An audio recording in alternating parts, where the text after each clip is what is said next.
19వ తారీఖున మనం విజయవాడలో BRTS రోడ్లో చేసిన రథయాత్ర వాస్తవంగా ఈ జగన్నాథుని యొక్క ప్రేరణ. ఒక నెల రోజులు క్రితం మనం అనుకోవడం అంటే పూరిలో ఎప్పుడు చేస్తారో అప్పుడే చేయాలి రథయాత్రలను ఒక నియమం పెట్టారు. అందుకని మనం ఎప్పుడంటే అప్పుడు ఇప్పుడు భారతదేశంలో ప్రత్యేకించి ఎప్పుడంటే అప్పుడు రథయాత్ర చేసేదానికి లేదు. అందుకని పూరిలో రథయాత్ర పలానా రోజున జూలై 16వ తారీఖున అక్కడ రథయాత్ర నిర్వహిస్తారు అని తెలిసిన ఒక నెల రోజుల ముందు ఈ సంకల్పం అనేది భగవంతుడు నాలో ప్రవేశింపజేశాను. విజయవాడలో ఎందుకు రథయాత్ర చేయకూడదు? ఎన్నైనా చేసుకోవచ్చు రథయాత్రలు, ఒకటే ఉండాలని ఏం లేదు. ఎందుకంటే జనాభా అశేషంగా ఉన్నారు, లక్షల మంది ఉన్నారు. ఈ లక్షల మంది జనం ఒక చోటికి వెళ్ళడం అనేది అసాధ్యం.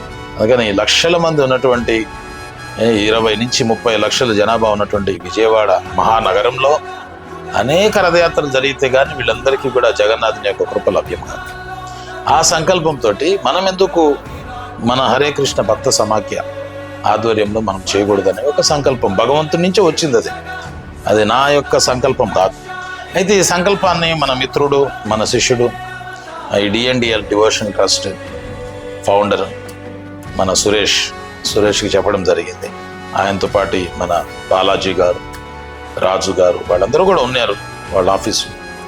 నేను ఒకరోజు వెళ్ళి సత్సంగ కార్యక్రమం చేశాను, సంకీర్తన చేసి సురేష్ ఈ రకంగా మనం రథయాత్ర చేద్దామని అని చెప్పినప్పుడు అలాగే గురూజీ అన్నారు. ఆయన ఒకే మాట, ఆయన ఎట్లా చేయాలి ఏం చేయాలి అని ఏమి ఆలోచించదు, ఒక్క మాట చెప్పారు ఆయన. అలాగే గురూజీ అన్నారు, వాళ్ళ టీం మొత్తం అలాగే చేద్దాం గురూజీ అన్నారు. ఇట్లా ఈ రథయాత్రకి శ్రీకారం చుట్టడం సరి తలపడడం వల్ల ఈ రథయాత్ర సులభ సాధ్యమైంది.